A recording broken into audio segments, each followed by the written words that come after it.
You ever been on a flight where everything looked perfectly normal? People shuffling down the aisle, headphones in, the usual coffee smell floating through the air, but then, right out of nowhere, you catch a glimpse of something out that little oval window that makes your whole world tilt? Yeah, that happened to me. Or rather, that's the day I realized heroes don't always wear uniforms, and sometimes the quietest person in the room is the one who's lived 100 lives before breakfast. IT started on a regular cold Tuesday morning in Denver. The airport was its usual mess. Business folks in tailored suits barking into Bluetooth earpieces, families wrestling strollers and duffel bags, college kids half asleep on the tile. And then there was Sarah Chin, blue jeans, plain gray sweater, hair tied back, a black backpack slung low. She could have been anyone. That's the thing, right? No one sees the legend in plain sight. Not until the masks come off and the truth lands right in the middle of your lap. Sarah didn't make a sound as she handed her boarding pass to the agent, nodded a quiet hello, and found her spot, 12A, by the window, halfway down the Boeing 737.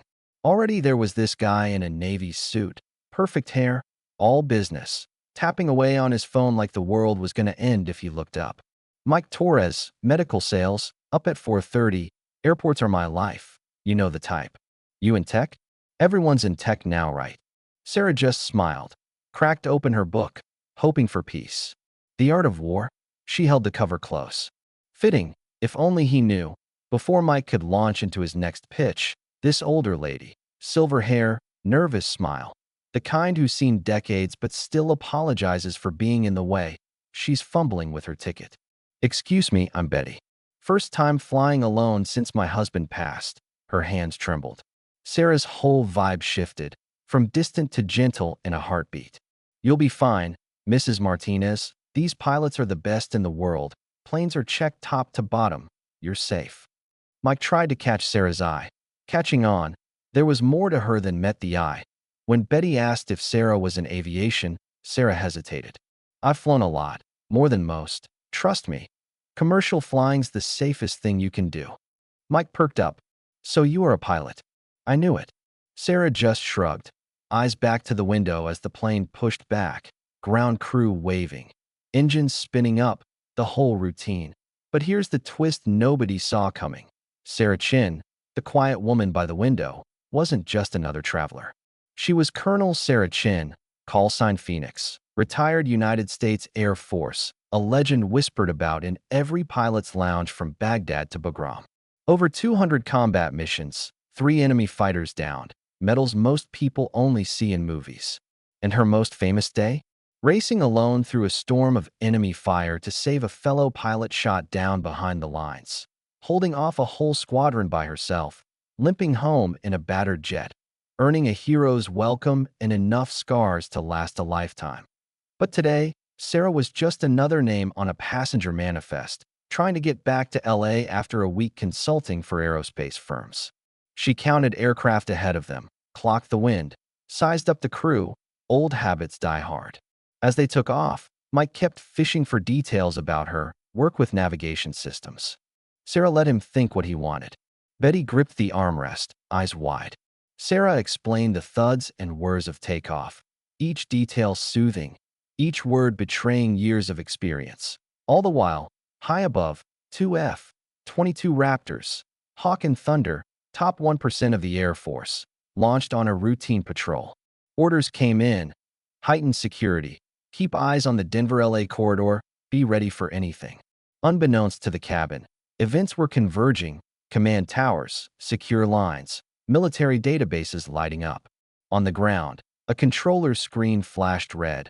One passenger flagged at the highest level, the kind of clearance that makes supervisors grab the red phone. Phoenix, seat 12A, Colonel Sarah Chin. That Phoenix? Confirmed. The call shot up the chain, all the way to the Pentagon. When the news reached Hawk and Thunder, even those battle-hardened pilots couldn't hide their awe. We've got Phoenix on a civilian airliner? That's history in the making. Orders came. Provide escort. And, if circumstances allow, render the Pentagon-authorized recognition salute. A gesture so rare it might as well be folklore. Meanwhile, back on Flight 847, Sarah noticed those two little specks out the window, shapes only a real pilot could recognize. F-22s flying high and fast, unmistakable. Her mind spun with possibilities. Was there a threat? Some danger? But she kept her poker face, just another traveler enjoying the Rockies from 35,000 feet. Then everything changed. The F-22s hailed the cockpit, requested the passenger manifest, security protocol, but this was anything but routine. ATC confirmed, the captain received new instructions. Prepare for a recognition salute for Colonel Sarah Chin. The word rippled through the plane. Whispers, then stares, eyes searching for the war hero in their midst. Betty looked at Sarah, the puzzle finally fitting. Sarah, are you? Mike was floored, the chatty businessman suddenly speechless. Sarah, blushing, admitted quietly, I flew F-16s, yes.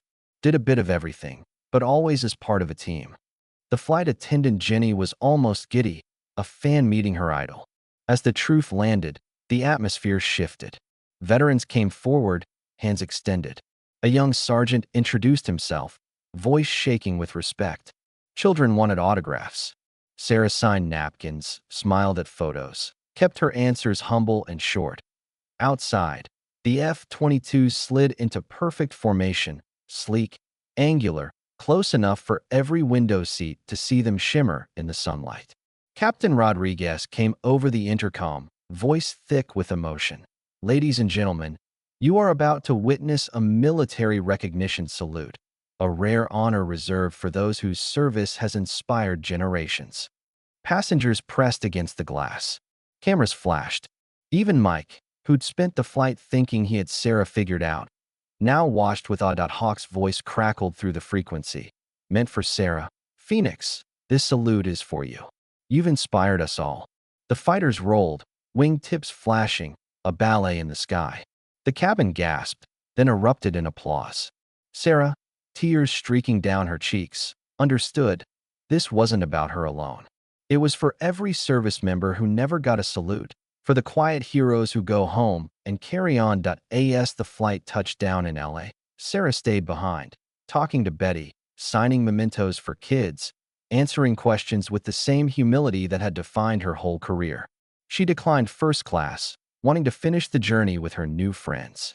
When she finally stepped into the terminal, she looked, for all the world, like any other traveler, her legend trailing quietly in her wake.